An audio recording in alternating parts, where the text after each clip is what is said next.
always the best option, but it gets the job done rather quickly.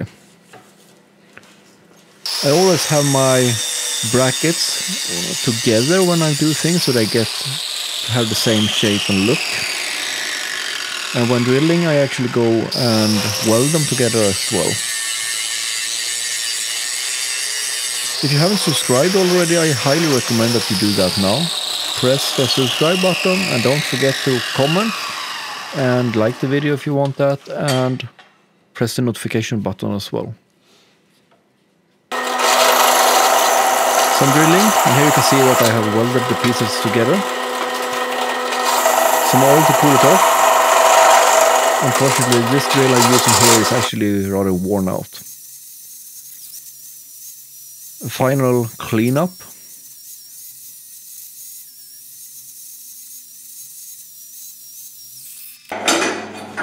And a dry fit before we weld it into place.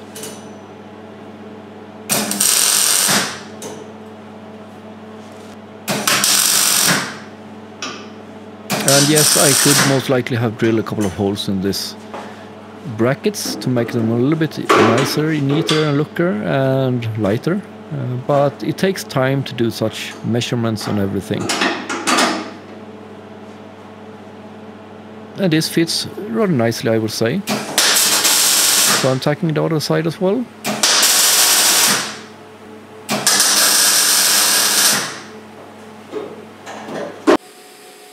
First we cut out the template.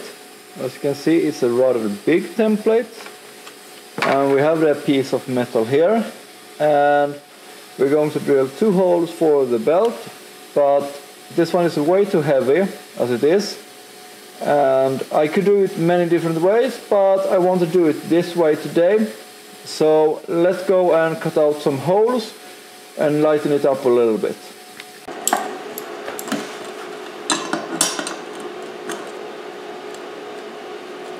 In this case I actually brought out the plasma cutter. It makes it so much faster to actually bead the holes inside.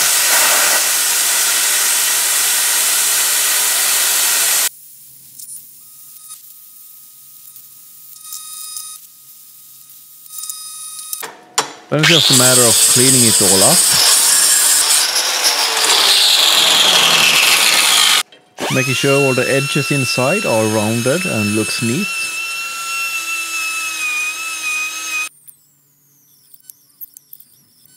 And this high-powered drill actually makes a quick run of that. And lastly I just finish it off with a hand file itself.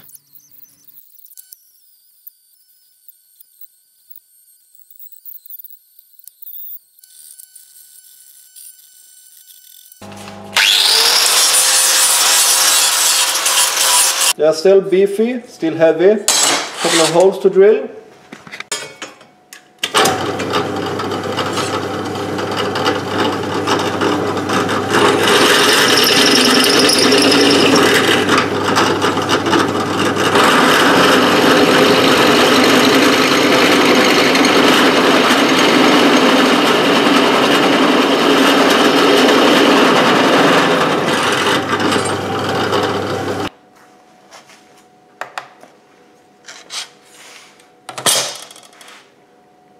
Three hecto, that's okay.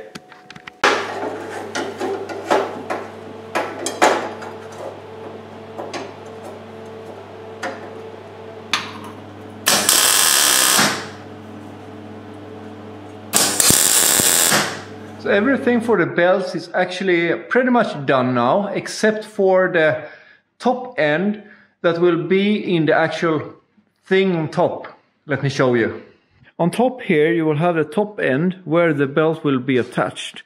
I don't have that yet, it will be coming next week, so I'll skip that for now, but let me show you the rest of the belt inserts.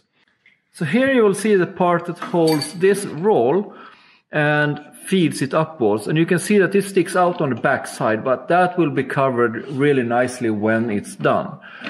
I think the welds and everything should be good enough, and it might be that I go back and put a bigger hole in here. Let's see about that. The bottom end in this corner here holds one of the parts, and it will be sitting something like that, and it should also be good enough.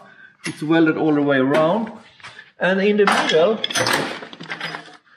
we will have this part here that attaches there. I think that should be good enough as well, and you can see that I, on the other hand, have another one. That one is a little bit longer forward, and the reason for that is because I do want to be able to pull this seat forward and still use it, so I added the option to actually do it directly. And the weld as well should be more than enough. Need to clean it up a little bit. So that's it for the welding part of the seat belt and everything, and I will follow it up a little bit later on. Let's go ahead and take a look at the cooler and see if we can get the mounts sorted as well.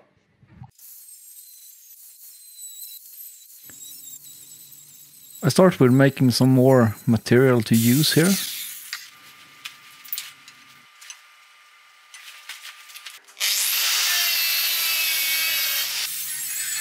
And here you can see me making all the brackets as needed for the bottom part of the cooler.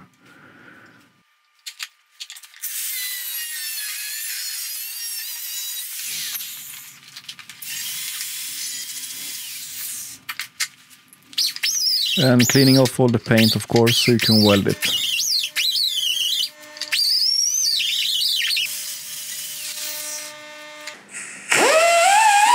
Cleaning off the surface on the cooler itself, so you can weld there as well.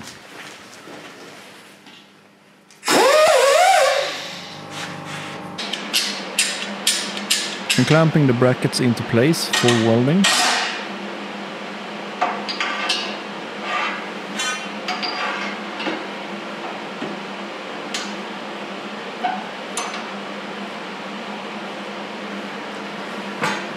And a final cleaning as well, though I did forget to clean these parts before I did put them into place, and you will see that later on.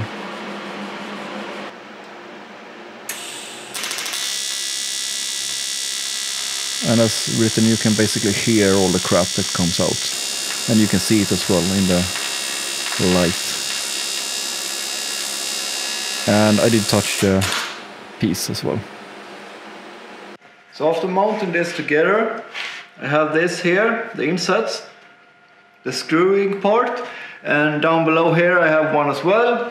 And originally there is one sitting here that should hold it, but I want every four corners because this is rather wide, and I'm going to use the same as on the underside, this here, rubber thingies. And my plan is to either mount them like that or mount them like that. The thing is, the bottom one takes the load up and down really, but I could use these here as well, but I could also sit them like that. But potentially you could pull them apart, but that's really not a big issue. If I lean this too much there, the pipes here will catch up. Let me show you. Those here might not work as good.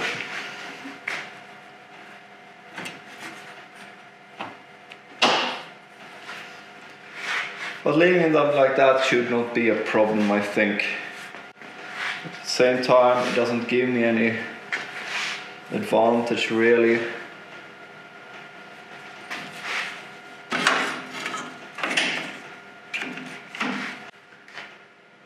Let's keep them there.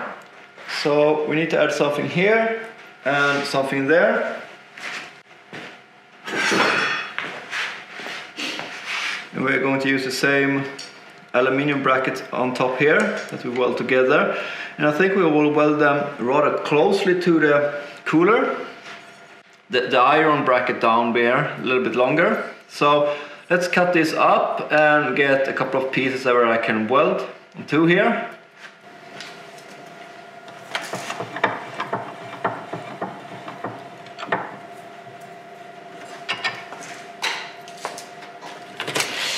And it's time for some more brackets.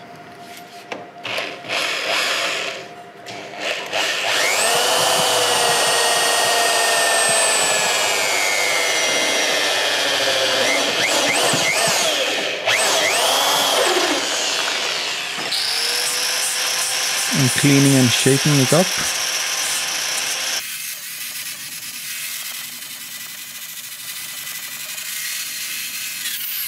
And a quick test fit. After some more cleaning, of course.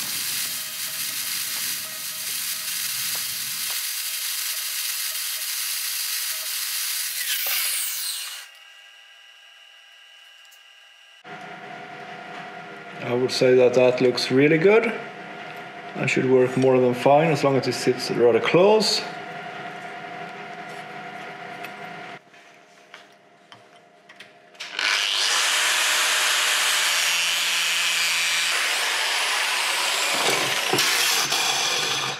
After drilling the hole and marking it out, it's time to cut the frame pieces.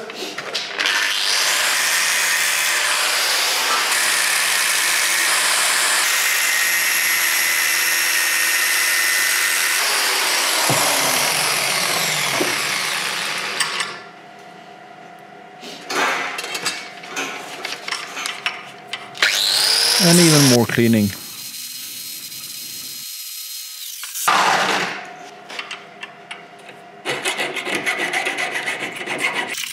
And I don't have anything else that gets in here than a normal hand file, so that's what I'm using.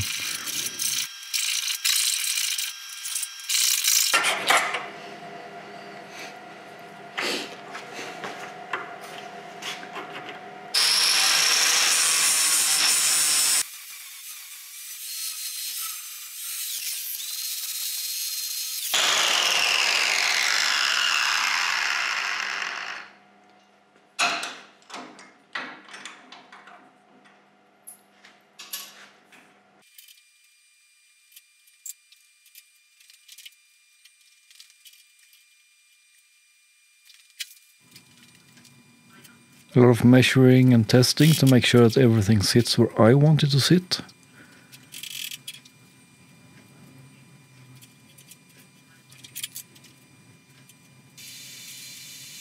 And some cleaning before I put them into place.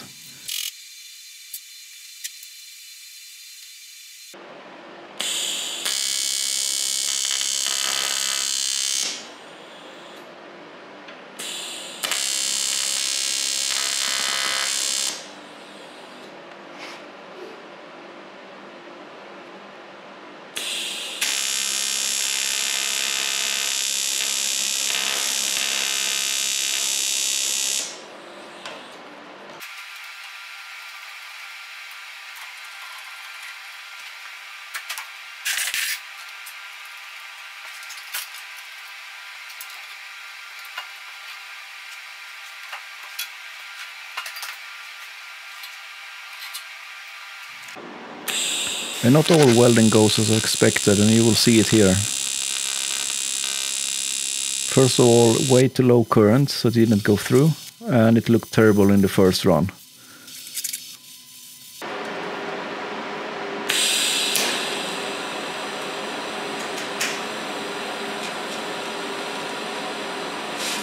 With that said, it can be equally hard to actually weld a mild steel as well. Especially holding the torch like this.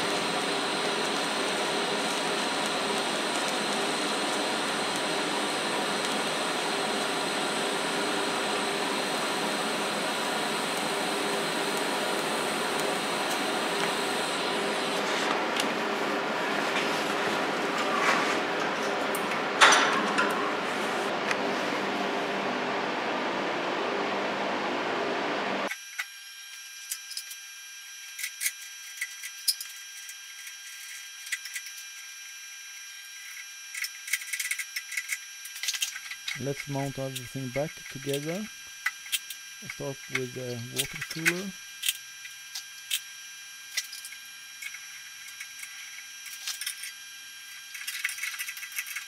And when that's added, I add the intercooler as well, because that sits on top outside. As you can see here, it folds nicely in. I attach it with 2 top balls and 2 bottom balls.